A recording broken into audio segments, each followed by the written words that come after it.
In the political notebook this week, the ongoing story of Julius Malema and the media, and I've got with me here Dominic Mahlangu, the Times political correspondent. Dominic? Hi, how are you, sir? Very well. So, what's going on? Yeah, a lot is going on. I mean, the Youth League fighting journalists, threatening to expose their private information. And we simply decided that no, we're not going to keep quiet about this thing.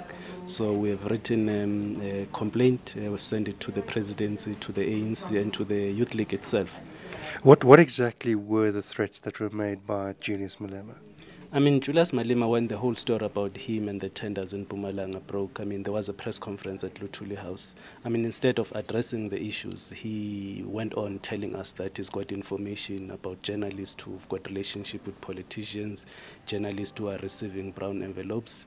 But out of that, they never, substantiated their allegations. I mean, for me, it was a direct threat to say that if you guys continue on this line, we are going to expose you. And if those allegations were correct, it would imply that they had access to things like journalists' bank accounts and these sorts of things, which would be extraordinary.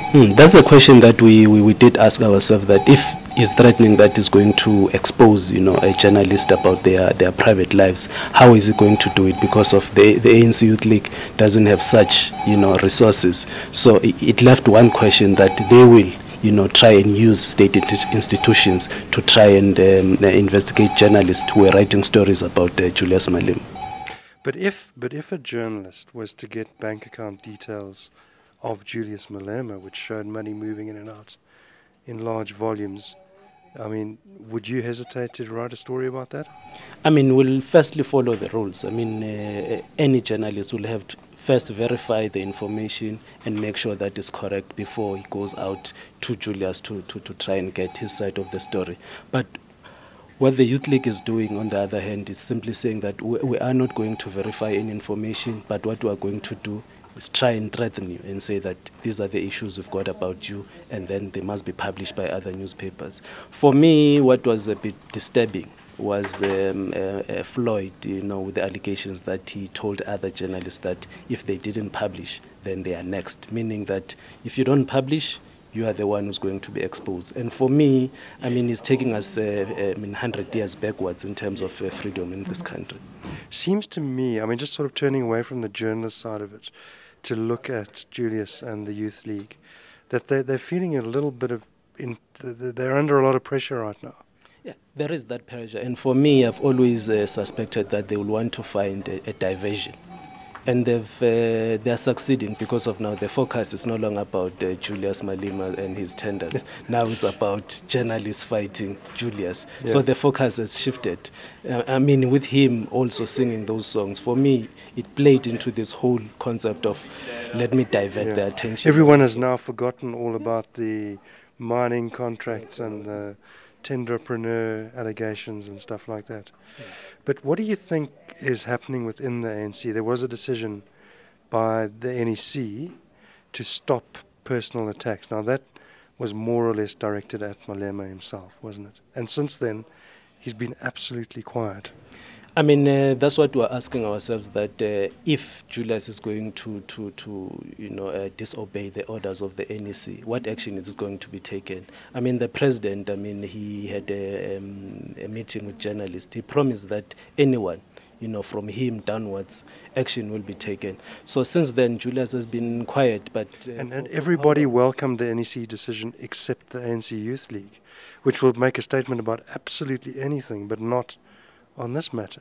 I mean, I did write a story, saying that the COSATU has welcomed the decision, SACP and others, except the Youth League. I even sent a text message to Floyd to say, are you guys going to endorse the NEC decision? Up until now, I haven't got any response.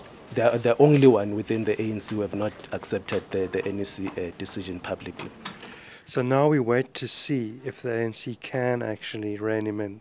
What do you think? I think the NEC decision was a message especially to him, to say that this country's got bigger issues to deal with, and we need to find a direction. Whether Malema decides to ignore the NEC, of which it will be political suicide, you can't defy an NEC, which is the highest decision-making structure of the ANC. I mean, he can't go alone. He will need the very same NEC members if he wants to bring changes into the ANC. Especially with him trying to fight Gwede Mantashe out of the position. He will need the very same NEC members. And if he defies that structure, he will be committing political suicide. And I think he may just be underestimating Gwede Mantashe. I mean, he's been around the block. He's not an amateur at the political game. I've interacted with the SG of the ANC, Mr. Gwede Mantashe. He knows. He knows his mandate. He's not even worried. He has told me that he's there to do the job. He's not there to answer questions about people who don't have a mandate of the NEC. So we'll wait and see. Come 2012, we'll wait and see whether Gwede Mantashe is retained as the Secretary General of the ANC or Malema will lick his wounds. On that note, thank you very much, Dominic. And that's all in the Political Notebook for this week.